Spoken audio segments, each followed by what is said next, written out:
يا أيتها النفس المطمئنة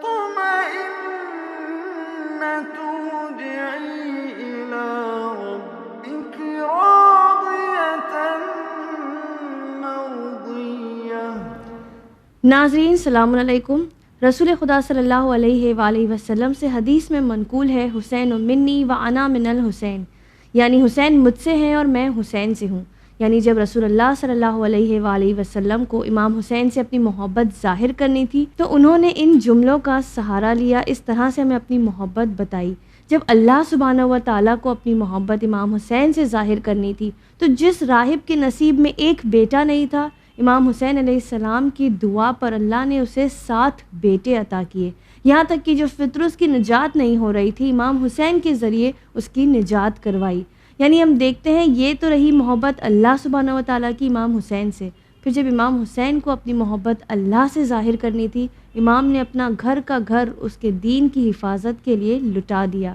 لیکن ہم جانتے ہیں کہ امام حسین علیہ السلام کس طرح قرآن کے محافظ بھی ہیں اور شریک بھی ہیں، تو آئیے ہم جانیں گے کہ کس طرح امام نے اس قرآن کی حفاظت کی، اللہ کے دین کی حفاظت کی، اور کیسے وہ شریک قرآن ہیں۔ ایک بار پھر اس میں ہمارا ساتھ دے رہی ہیں ذاکرہ تفسیر فاطمہ رضوی۔ السلام علیکم آپا۔ علیکم السلام ورحمۃ اللہ۔ سب سے پہلے تو آپا یہ بتائیں کہ امام حسین علیہ السلام کا قرآن سے کیا رشتہ ہے، یا وہ کون سی سملیرٹیز ہیں جو ان دونوں میں پائی جاتی ہیں؟ اعوذ باللہ من الشیطان الرجیم، بسم اللہ الرحمن الرحیم، وبہ نستعین وہو خیر ناصر ومعین۔ اللہ کا لاکھوں احسان، ایک بار پھر شکر ہے اس کا کہ اس نے ہمیں 2 قرآن کو ایک ساتھ سمجھنے کی توفیق عطا کی ہے۔ ایک طرف قرآن صامت ہے، ایک طرف قرآن ناطق ہے، دونوں ہی قرآن ہی ہیں، اور جب دونوں ہی قرآن ہیں تو دونوں کا آپس میں رشتہ بھی بہت الگ ہوگا، اور ان کے رشتے کو اگر ہم سمجھنا چاہیں تو ہمیں قرآن اور امام حسین کو ایک ساتھ رکھ کر دیکھنا پڑے گا کہ وہ کون سی خوبیاں ہیں جو قرآن کے اندر بھی پائی جاتی ہیں اور امام حسین کے اندر بھی پائی جاتی ہیں، جس میں سب سے پہلے جو بات کی جائے کہ دونوں میں ایک جیسی چیز کیا ہے، تو دونوں حجت خدا ہیں۔ قرآن بھی حجت خدا، امام حسین بھی حجت خدا، دونوں عالم بالا سے زمین پر بھیجے گئے، دونوں عالم بالا سے آئے۔ تیسرا، دونوں نور الہی ہیں، قرآن بھی نور الہی ہے، امام حسین بھی نور الہی ہے، اور یہ ایسے نور ہیں کہ جو زمین سے ظلمت کو ختم کرتے ہیں۔ خود قرآن نے بھی بہت سارے ظلمات کو مٹایا ہے، اور امام حسین نے بھی زمین سے بہت ساری ظلمتوں کا صفایا کیا۔ اس کے بعد کہا گیا کہ اگر ہم دیکھیں تو دونوں بھی محمد مصطفیٰ صلی اللہ علیہ وآلہ وسلم کی یادگار اور امانت ہیں۔ دونوں کو دیکھنے کے بعد نبی کی یاد آتی ہے۔ دونوں کو نبی کریم نے ثقلین کہا ہے، یہ بھی ثقلین میں یہ بھی شامل ہیں اور یہ بھی شامل ہیں۔ اس کے بعد ہم دیکھیں کہ دونوں کا جو راستہ ہے وہ اللہ کی جانب جاتا ہے، قرآن بھی ہمیں اللہ کی جانب بلاتا ہے، امام حسین کی بھی جو دعوت تھی وہ اللہ کی طرف تھی۔ دونوں حبل اللہ ہیں، اللہ کی رسی ہیں، دونوں کو ہم پکڑ کر اللہ کی طرف جا سکتے ہیں۔ دونوں جو ہے وہ اہل ایمان کے دل کا نور ہیں، قرآن بھی اہل ایمان کے دل کو نور دیتا ہے، اور امام حسین بھی مومنین کے دلوں کو نور عطا کرتے ہیں۔ اس کے بعد دونوں کو اگر ہم دیکھیں ایک ساتھ رکھ کر تو دونوں زندہ و جاوید ہیں، یہ بھی زندہ و جاوید، یہ بھی، اور دونوں تر و تازہ ہیں کہ کوئی نہیں کہہ سکتا کہ یہ پرانا ہے۔ مثال کے طور پہ اگر قرآن کی کوئی آیت آپ بار بار پڑھیں تب بھی ایسا لگے گا کہ پہلی بار پڑھ رہی ہیں۔ اسی طرح امام حسین کے فضائل آپ چاہے جتنی بار سن لیں، لیکن جب بھی سنیں گی ایسا لگے گا کہ نیا سن رہے ہیں۔ حتیٰ امام حسین کے مصائب ہم 1400 سال سے ایک ہی مصائب کو سن رہے ہیں، لیکن ایسا کبھی نہیں ہوا کہ اگر ہم نے ریپیٹ مصائب سنا ہے تو آنکھوں میں آنسو نہیں آئے۔ یہ معجزہ ہے امام حسین کا سب سے بڑا، اور قرآن میں بھی یہی معجزہ پایا جاتا ہے کہ جتنی بار بھی پڑھیں گے اتنی بار وہ آیت آپ کو کوئی نیا درس دے کر جاتی ہے۔ پھر کہا کہ دونوں جو ہے وہ انسان کو خواب غفلت سے جگاتے ہیں۔ اس کے بعد قرآن بھی لطف الہی ہے، امام حسین بھی لطف الہی ہے۔ اس کے بعد یہ کہا گیا کہ دونوں کو مٹانے کی کوشش کی گئی، قرآن کو بھی مٹانے کی کوشش کی گئی، امام حسین کو بھی مٹانے کی کوشش کی گئی، لیکن دونوں اللہ کے باقی ماندہ ہیں، اللہ نے دونوں کو باقی رکھا ہے۔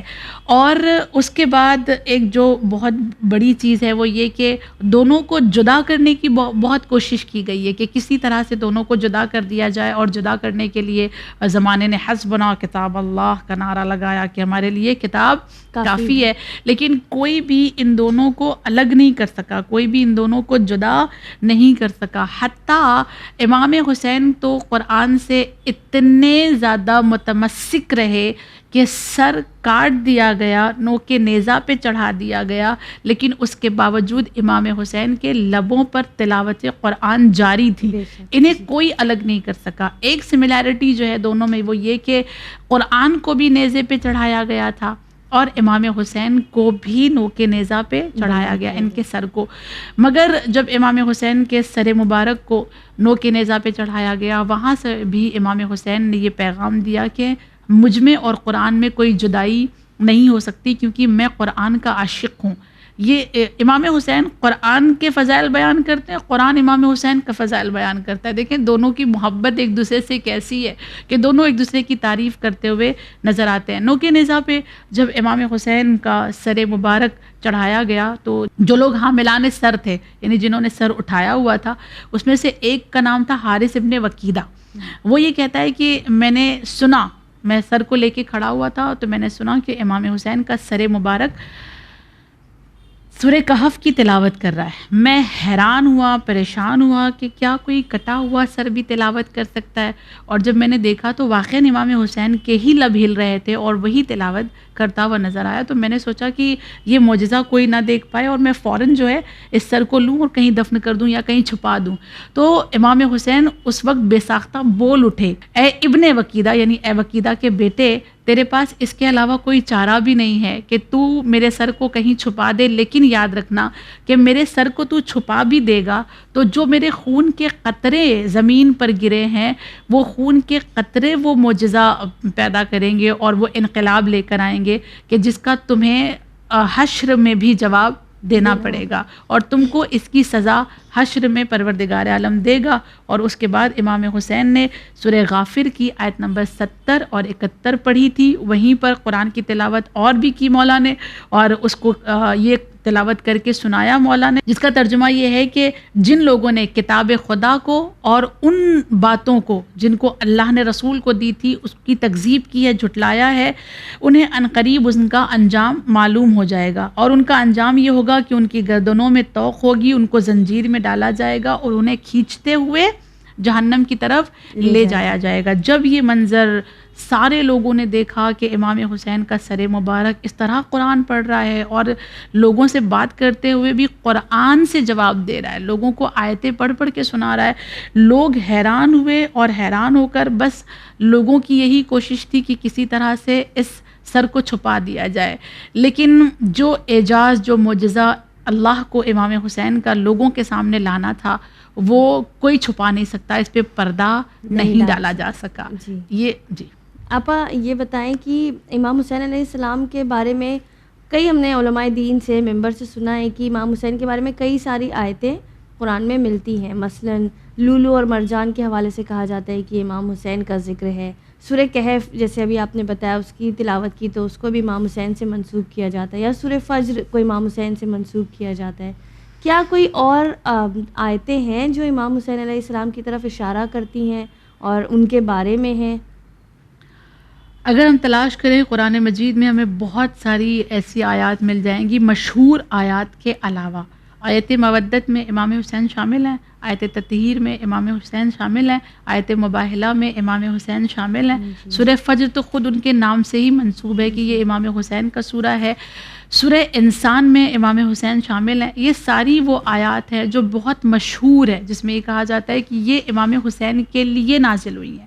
لیکن کچھ آیات ایسی ہیں کہ جن کو مشہور نہیں کیا گیا، اور بہت ساری ایسی آیات ہیں جن میں سے فقط میں 2 آیتوں کی طرف اشارہ کروں گی آج، کہ ایک وہ آیت جو سورہ احقاف کی آیت نمبر 15 ہے، جس کا پس منظر یہ ہے کہ جس وقت نور امام حسین حضرت زہرا کے شکم مبارک میں آیا تھا تبھی جبرائیل امین زمین پر آئے تھے، اور آنے کے بعد نبی سے کہا تھا کہ یا نبی اللہ، آپ کے گھر ابھی جو فرزند آنے والا ہے وہ کربلا کی سرزمین پر بڑی مظلومیت سے قتل کیا جائے گا، اور یہ بات جو ہے جناب زہرا کو بتا دی گئی تھی، لہٰذا جب تک نور حضرت حسین جناب زہرا کے شکم میں تھا تب بھی حضرت زہرا بڑے درد میں رہتی تھیں، بڑی تکلیف میں رہتی تھی۔ ظاہر سی بات ہے ایک ماں کو اگر یہ پتہ چلے کہ جو میرا فرزند آنے والا ہے اسے مظلومیت کے ساتھ قتل کر دیا جائے گا، تو جب وہ شکم میں رہے گا تب بھی وہ ماں گریا کرے گی، جب وہ دنیا میں آ جائے گا تب بھی وہ ماں گریا کرے گی۔ لہٰذا حضرت زہرا جو ہے وہ مسلسل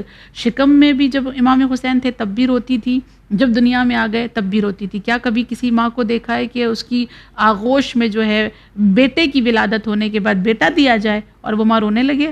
لیکن حضرت زہرا کو یہ دیکھا گیا ہے کہ وہ گریا کر رہی تھی، اور یہ پس منظر اس آیت میں چھپا ہوا ہے، سورہ احقاف کی آیت نمبر 15، جس میں پروردگار عالم نے فرمایا وَوَصَّيْنَا الْإِنسَانَ بِوَالِدَيْهِ إِحْسَانًا حَمَلَتْهُ أُمُّهُ كُرْهًا وَوَضَعَتْهُ كُرْهًا وَحَمْلُهُ وَفَصْلُهُ 30 شهرا۔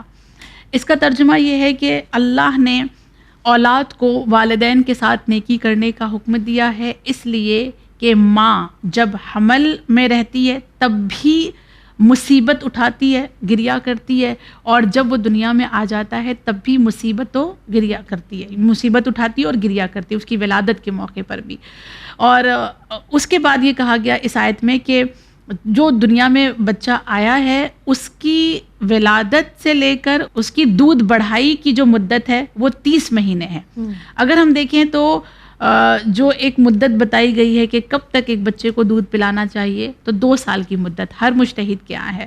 اگر 2 سال لیا جائے تو 24 مہینے ہو جاتے ہیں، اور قرآن یہ کہہ رہا ہے کہ ایک ایسا بھی بچہ ہے کہ جس کی ولادت سے لے کر دودھ بڑھائی کی جو مدت ہے وہ 30 ماہ ہے۔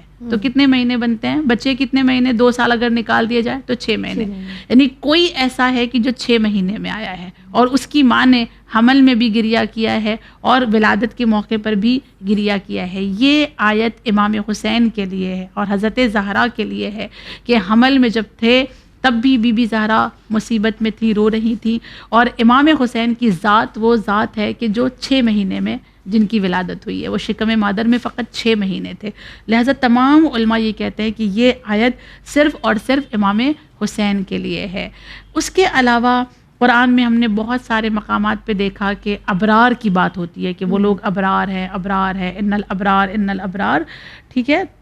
جیسے مثال کے طور پہ ایک آیت آتی ہے سورہ انفطار کی آیت نمبر 13، جس میں یہ کہا گیا ان الابرار لفی نعیم و ان الفجار لفی جہیم، یعنی جو ابرار ہیں ان کے لیے نعمت ہے اور جو فجار ہیں ان کے لیے جہنم ہے۔ خود امام حسین نے یہ جملہ ارشاد فرمایا ہے اس آیت کے لیے کہ اس میں جو ابرار کی بات ہو رہی ہے وہ ابرار میرے بابا، میری مادر گرامی اور میں حسین ابن علی، یہ ابرار ہے۔ اللہ نے اس آیت میں ابرار جو کہہ کے پکارا ہے وہ ہمیں کہہ کے پکارا ہے اور مجھے کہہ کے پکارا ہے، اور جو میرے دشمن ہیں اور جو میرے بابا کے دشمن ہیں اللہ نے انہیں فجار کہہ کے پکارا ہے اور ان کے لیے جہنم ہے۔ اس طرح کی اور کئی آیات موجود ہیں جس میں امام حسین چھپے ہوئے ہیں، جس میں ظاہر نہیں ہے، اوپنلی نہیں کہا گیا، لیکن اس کی جو تعویلات ہے اس میں امام حسین کا ذکر موجود ہے۔ جی آپا یہ بتائیں کہ شجرہ طیبہ جو ہم نے سنا ہے، کیا شجرہ طیبہ میں بھی امام حسین علیہ السلام کا ذکر موجود ہے جو قرآن میں اس کی آیتیں آئی ہیں؟ سورہ ابراہیم آیت نمبر 24 جس میں شجرہ طیبہ کا ذکر آیا ہے، آیت کچھ اس طرح سے ہے الم تری کیف ضرب اللہ مثلا کلمۃ طیبہ کشجرۃ طیبۃ اصلھا ثابت وفرعھا فی السماء۔ ترجمہ ہے کہ کیا تم نے نہیں دیکھا کہ اللہ نے کس طرح کلمہ طیبہ کی مثال شجرہ طیبہ سے بیان کی ہے، جس کی اصل ثابت ہے اور اس کی شاخ آسمان تک پہنچتی ہے، یعنی کسی درخت کی بات ہو رہی ہے، کسی پیڑ کی بات ہو رہی ہے کہ جس کو شجرہ طیبہ کہا گیا ہے، یعنی وہ ایسا شجر ہے کہ جو طیب و طاہر ہے، پاک و پاکیزہ ہے. تو وہ کون سا شجر ہے، وہ کون سا درخت ہے کہ جس کو اس طرح سے پاک و پاکیزہ کہا گیا؟ امام باقر علیہ الصلوۃ والسلام سے روایت نقل کی گئی اس آیت کے متعلق کہ جب مولا سے پوچھا گیا، مولا اس آیت میں شجر طیبہ کس کو کہا اللہ نے؟ تو مولا نے جواب دیا کہ اس میں جو شجر جس کی بات ہو رہی ہے وہ شجر طیبہ خود رسول اللہ کی ذات ہے، اور اس شجر کا جو تنا ہے، جو تنا ہوتا ہے، جو یعنی جو جڑیں، خود وہ پورا شجر جو ہے وہ رسول اللہ ہے، اس کا جو تنا ہے وہ امیر المؤمنین ہے، اور اس شجر کی جو شاخیں ہیں وہ شاخیں حضرت زہرا کی ذات گرامی ہیں، اور اس شجر میں جو پھل ہیں وہ ائمہ ہیں جس میں امام حسین شامل ہیں، یعنی حضرت زہرا کی اولاد جو ہے وہ اس شجر طیبہ کے کیا ہے؟ پھل ہے. ایک بات جو اس میں رہ جاتی ہے کہ ہر شجر میں کہیں نہ کہیں ہم دیکھتے ہیں پتے ضرور ہوتے ہیں، بنا پتوں کے کوئی شجر نظر نہیں آتا ہے. تو جب بات کریں کہ شجر طیبہ کا جو تنا ہے وہ امیر المؤمنین ہے، شاخیں حضرت زہرا ہیں، ان کے پھل ائمہ ہیں، تو پھر پتے کون ہیں؟ تو امام باقر علیہ الصلوۃ والسلام نے فرمایا کہ اس کے پتے ہمارے شیعہ ہیں. تمام شیعہ نے حیدر کرار اس شجر طیبہ کے پتے کہلائے. اور پھر مولا نے فرمایا کہ تمہیں معلوم ہونا چاہیے کہ ایک پتے کی زندگی تب تک محفوظ ہوتی ہے جب تک وہ شجر سے منسلک رہے. اگر وہ شجر سے الگ ہو جاتا ہے، وہ پتا زمین پر گر جاتا ہے، تو پھر وہ دربدر ہو جاتا ہے، وہ سوکھ جاتا ہے، کبھی یہاں بھٹکتا ہے، کبھی وہاں بھٹکتا ہے، کبھی اس کو لے کر کوئی جلا دیتا ہے، کبھی کوئی راکھ بنا دیتا ہے، اس کی کوئی پہچان نہیں رہ جاتی. لہٰذا جو ہمارے شیعہ ہیں ان کو چاہیے کہ وہ چونکہ شجر طیبہ کے پتے ہیں وہ ہم سے جڑے رہے. جس دن وہ ہم سے الگ ہوں گے پھر وہ نامراد ہو جائیں گے، ان کی کوئی پہچان نہیں رہ جائے گی. لہٰذا شجر طیبہ میں بھی ہم دیکھیں کہ امام حسین شامل ہیں. ایک اور آیت ہے، باقاعدہ سورہ ہے جس کو سورہ حسنین کہا جاتا ہے، سورہ 3، جس کو ہم کبھی تصور بھی نہیں کریں گے کہ سورہ 3 اچھا سورہ حسنین ہے. سورہ حسنین سورہ 3 کو کہا گیا، جس میں کہا اللہ نے والتین والزیتون وطور سینین. اس کی جب تعویل بیان کی ہے امام صادق علیہ الصلوۃ والسلام نے، تو مولا نے فرمایا اس میں والتین اور والزیتون امام حسن اور امام حسین ہے، اور طور سینین امیر المؤمنین کی ذات گرامی ہے. یعنی اس آیت میں بھی خود امام حسین کا تذکرہ موجود ہے. یعنی قرآن میں ہزاروں مقامات ایسے ہیں جہاں پر امام حسین کا ذکر موجود ہے، کہیں پر چھپا ہوا ہے اور کہیں پر آشکارا طور پر اللہ نے بیان کیا ہے. جی آپا یہ بتائیں کہ امام حسین علیہ السلام کی شہادت کے سلسلے سے کیا کوئی آیت نازل ہوئی ہے جس سے ان کی شہادت ثابت ہو سکے؟ کیونکہ ہر چیز جیسے آپ نے شروع میں کہا حسبنا اللہ، کیا کتاب اللہ، حسبنا کتاب اللہ، کتاب سے کافی ہے، کتاب کافی ہے. تو کیا کتاب گواہی دے رہی ہے امام کی شہادت کی؟ دیکھیں جہاں امام حسین کا اتنا سارا تذکرہ قرآن کریم میں موجود ہے تو ہم کیسے تصور کر سکتے ہیں کہ امام حسین کی شہادت قرآن میں پوشیدہ نہیں ہوگی. اور سورہ تکویر آیت نمبر 8 اور 9 جس میں پروردگار عالم نے فرمایا وَإِذَا لَمَوْعِدَةُ سُئِلَتْ بِأَيِّ ذَنبٍ قُتِلَتْ. یاد آئی یہ آیت؟ جی بِأَيِّ ذَنبٍ قُتِلَتْ. یہ آیت ان لوگوں کو بہت زیادہ یاد ہوگی جو اربعین میں بار بار جاتے ہیں. ہم اربعین میں جب جاتے ہیں نا تو ہم دیکھتے ہیں کہیں جناب علی اکبر کی تصویر بنی ہوتی ہے اور اس میں لکھا ہوتا ہے بِأَيِّ ذَنبٍ قُتِلَتْ. کہیں جناب علی اصغر کی تصویر بنی ہوتی ہے اور اس میں لکھا ہوتا ہے بِأَيِّ ذَنبٍ قُتِلَتْ. کہ کیا اس طرح بھی کوئی مارا جاتا ہے؟ ہمیں کس جرم میں مارا گیا؟ بِأَيِّ ذَنبٍ قُتِلَتْ یعنی ہمیں کس جرم میں مارا گیا، کس جرم کی وجہ سے، کس گناہ کی وجہ سے ہم کو قتل کیا گیا ہے. امام باقر علیہ الصلوۃ والسلام فرماتے ہیں کہ یہ جو جرم ہے یہ ولایت والوں کو جب قتل کیا جاتا ہے تو یہ ولایت والے سوال کرتے ہیں کہ کیا یہ ولایت ہمارا جرم ہے جس کی وجہ سے ہم کو قتل کیا جا رہا ہے؟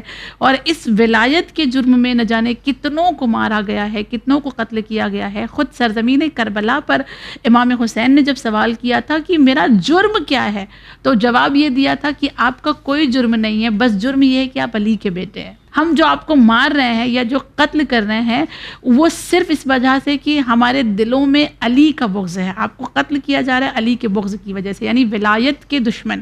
یہ اس میں باقاعدہ امام حسین کی شہادت چھپی ہوئی ہے. اور نہ صرف یہ کہ امام حسین کی شہادت پر آیات موجود ہیں بلکہ امام حسین کی رجعت پر بھی آیات موجود ہیں قرآن مجید میں کہ امام حسین جب پلٹ کر آئیں گے اور آنے کے بعد جب وہ خود اپنے خون ناحق کے بدلے میں امام زمانہ جل اللہ تعالیٰ فرجہ شریف کا ساتھ دیں گے، اس پر بھی آیات موجود ہیں جو سورہ نازعات کی آیت نمبر 6 اور 7 ہے، جس میں خداوند کریم فرماتا ہے یوم ترجف الراجفہ تتبعها الرادفہ، یعنی جب زمین لرزے گی، جب زمین پر لرزہ پیدا ہوگا، جب زمین لرزنے لگے گی.